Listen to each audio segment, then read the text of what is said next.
Je suis née dans une famille de passionnés, donc les chevaux font partie de ma vie depuis petite.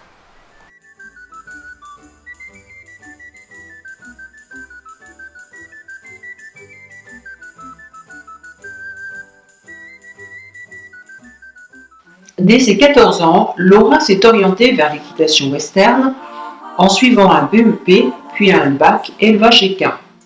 Elle a eu la chance de faire ses classes chez Adamo Walti à Étréchy en région parisienne, puis au Kings Valley chez Lionel et Marita Estival près d'Orléans.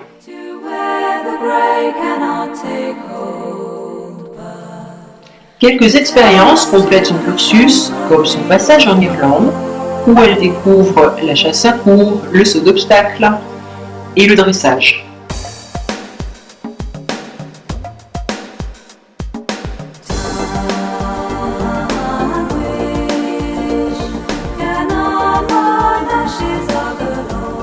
Puis elle obtient son diplôme d'enseignante en équitation spécialité western.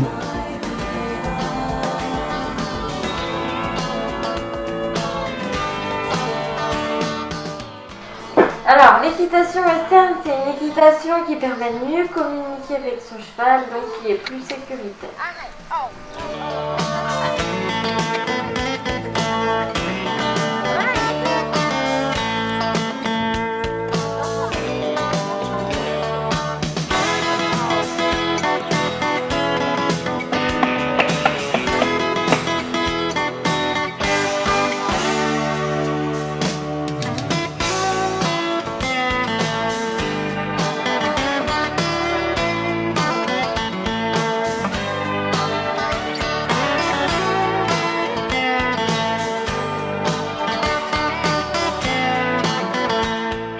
À 21 ans, Laura a ouvert ses écuries il y a déjà presque 2 ans, les écuries de l'Arche d'Avallon.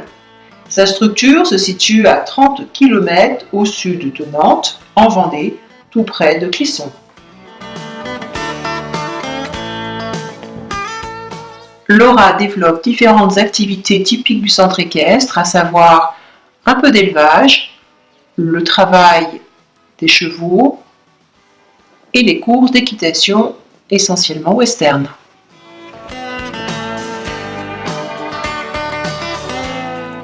C'est passé comment cette séance? Bien. Aujourd'hui, les installations de l'Arche d'Avallon comportent des paddocks, des prés,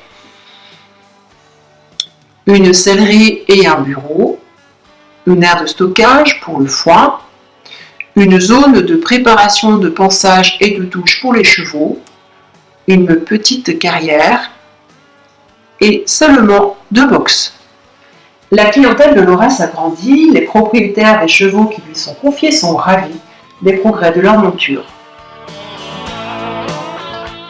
Si les chevaux vivent heureux au pré, Laura manque vraiment de box pour rentrer les chevaux lorsqu'ils sont blessés, ceux qui viennent de subir une intervention vétérinaire comme une castration, les poulinières et leurs poulains, les jeunes chevaux à l'éducation, encore les sujets qui préparent une saison de concours ou bien lorsque les prés sont détrempés en hiver. Le cheptel est actuellement de 15 équidés, essentiellement des poneys de sport.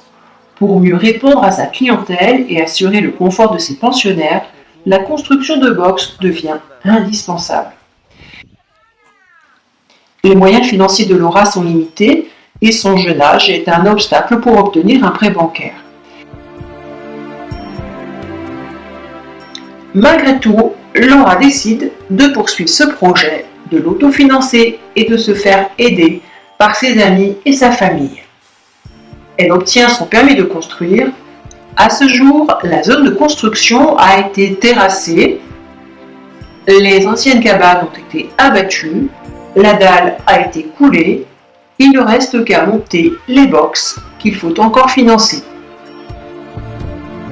Alors, si vous vouliez bien contribuer à mon projet, merci de m'aider.